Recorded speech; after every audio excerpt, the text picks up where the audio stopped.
Assalamualaikum warahmatullahi wabarakatuh. Pada kesempatan kali ini kita akan melanjutkan pertemuan kita di pertemuan mengenai laporan konsolidasian, di mana laporan konsolidasian ini melanjutkan materi mengenai kombinasi bisnis. Pada dasarnya rekan-rekan, pada pertemuan sebelumnya saya sudah sedikit menjelaskan mengenai laporan konsolidasian, di mana ada ilustrasi kasus, kemudian ada jurnal yang diperlukan, yakni jurnal legal mergent dan juga jurnal investasi. Kemudian bagaimana dengan adanya data yang tersedia, laporan konsolidasian bisa dibuat. Kemudian jadilah produk akhirnya adalah laporan konsolidasian yang digabung antara dua perusahaan ataupun lebih. Oke. Laporan konsolidasian ini kalau di PSAK ada di PSAK 65, di mana di sini menjelaskan beberapa istilah-istilah dalam laporan konsolidasian, seperti istilah di sini ada istilah entitas induk dan juga entitas anak. Berarti kalau entitas induk di sini adalah entitas yang menjadi induk ataupun perusahaan yang menaungi anak-anak perusahaan lainnya, gitu. Artinya dia punya anak-anak perusahaan di mana anak-anak perusahaan ini ikut mensupport perusahaan induk. Itu hubungan antara entitas induk dan entitas anak. Kemudian kelompok usaha, artinya kalau kelompok usaha di sini artinya keseluruhan baik entitas induk maupun entitas anak. Misalkan seperti perusahaan Trans Corporation, ada entitas induknya, perusahaannya adalah Citicorp, kemudian anak perusahaannya adalah seperti Transmedia, Luxury Hotel, Baskin Robbins, dan lain sebagainya. Kemudian ada istilah kepentingan non pengendalian dan pengendalian. Berarti di sini perbedaan mendasarnya adalah pengendalian ini lebih mengacu terhadap entitas induk, sebaliknya kepentingan non pengendali mengacu pada entitas anak. Artinya entitas induk mampu mengendalikan mayoritas saham dan juga manajemen perusahaan secara keseluruhan. Penggeraknya adalah entitas induk. Kemudian saya tidak akan bahas secara keseluruhan, yang terpenting nanti teknis perhitungannya saja. Nah, pengendalian ada ketika memiliki setengah atau kurang jika terdapat. Ya. Di sini ada beberapa istilah pengendalian tersebut terjadi dan juga dimiliki. Yang pertama adalah kekuasaan yang melebihi setengah hak suara sesuai perjanjian dengan investor lain. Kemudian kekuasaan untuk mengatur kebijakan keuangan dan operasional usaha, di mana juga pengendalian ini mencakup mampu menunjuk sebagian besar dari dewan direksi atau organ pengatur. Kemudian di sini ada hak untuk memberi suara mayoritas pada rapat atau dewan direksi organ pengatur. Saya akan menggambarkan di sini kurang lebih gambaran di mana X company controls Y company dalam situation 1 dan juga situation 2. Oke, kurang lebih gambarannya seperti ini. Langsung saja ke teknis perhitungannya.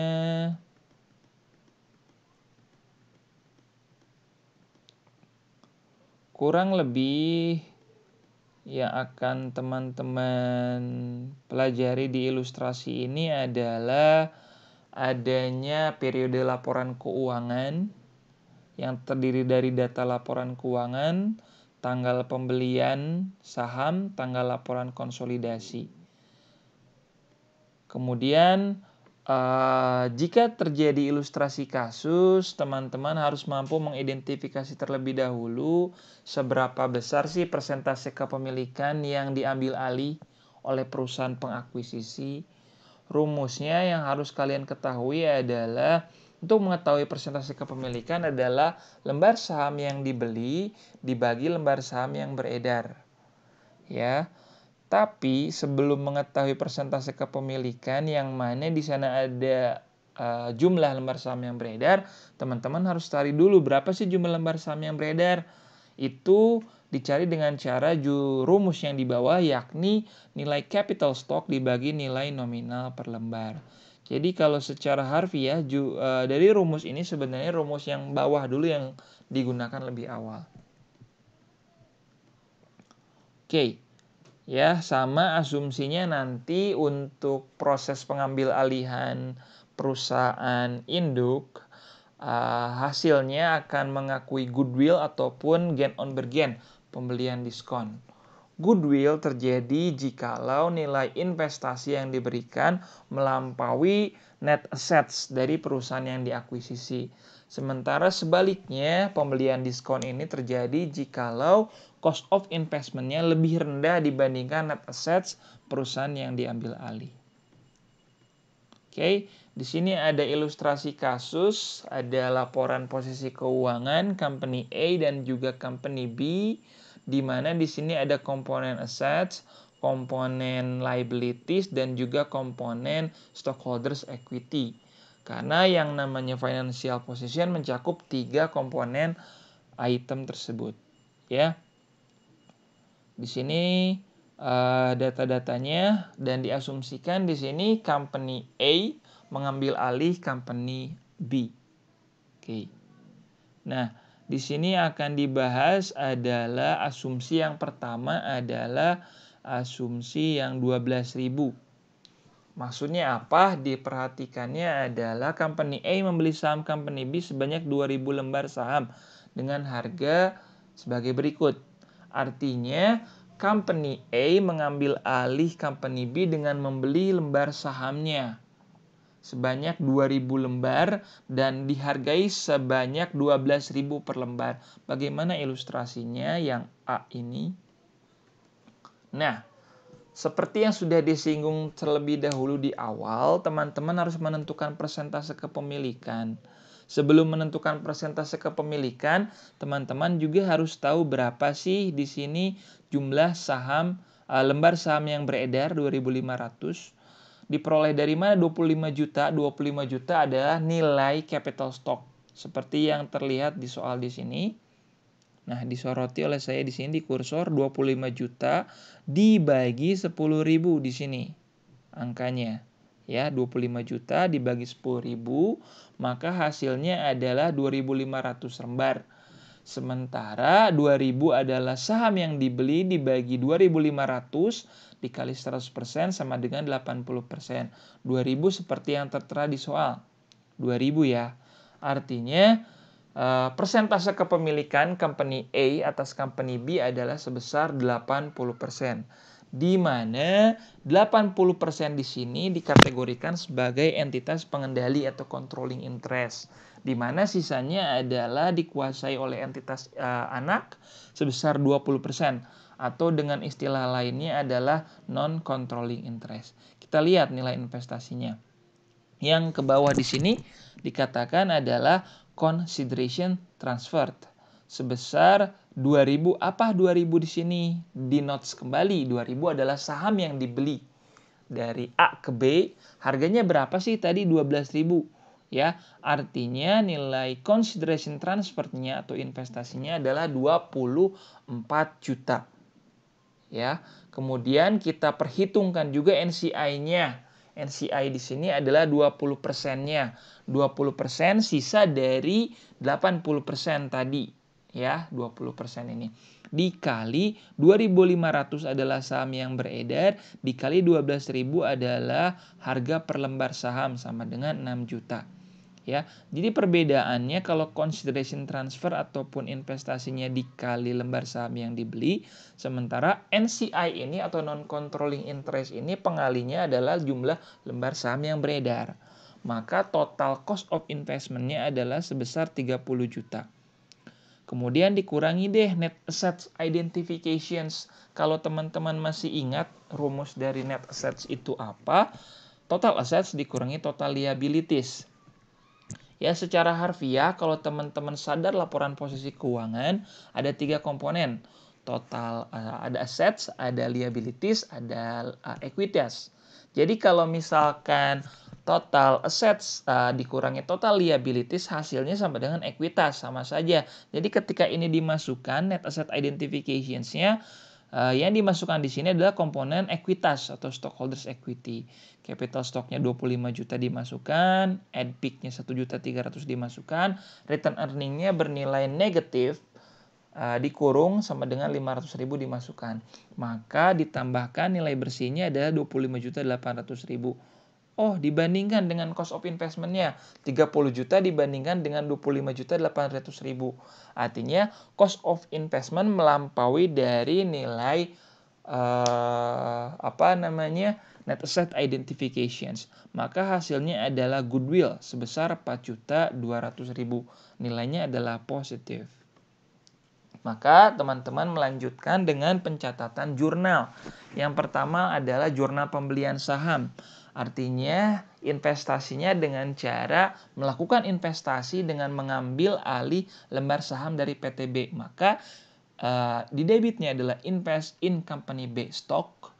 Di kreditnya adalah current asset karena mengeluarkan current asset kas sebesar 24 juta rupiah. Ya, tadi di mana 24 juta adalah 2.000 dikali 12.000. Kemudian jurnal eliminasi selanjutnya adalah yang akan mengeliminir data-data akunnya. Di sini ada capital stock. Pada dasarnya di eliminasi di sini teman-teman hanya tinggal lihat kembali ke sini. Data-data net asset identifications yang sudah dimasukkan di sini, teman-teman tinggal masukkan ke eliminasi, ya. Capital stock di sini NPIK dan return earning semua adalah komponen stockholders equity di mana itu semua ada di posisi kredit bertambahnya.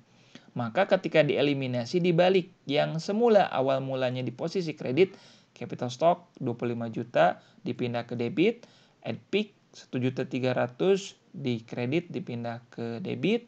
Kemudian return earning karena di sini nilainya adalah negatif, maka dia tetap berada di kredit 500.000. Kemudian goodwill nilainya positif ada di debit, ya. Kalau sebaliknya gain on bargain purchases, teman-teman pindahkan posisi kredit. Kemudian di sini ada komponen non controlling interest sebesar 6 juta rupiah yang harus kalian masukkan. Maka capital stock di sini ada kurang lebih yang kalian masukkan. Kemudian ini adalah worksheet akhir yang harus kalian perhatikan. Pada dasarnya untuk memasukkan nilai worksheet di sini, kalian hanya perlu memasukkan angka-angka di sini.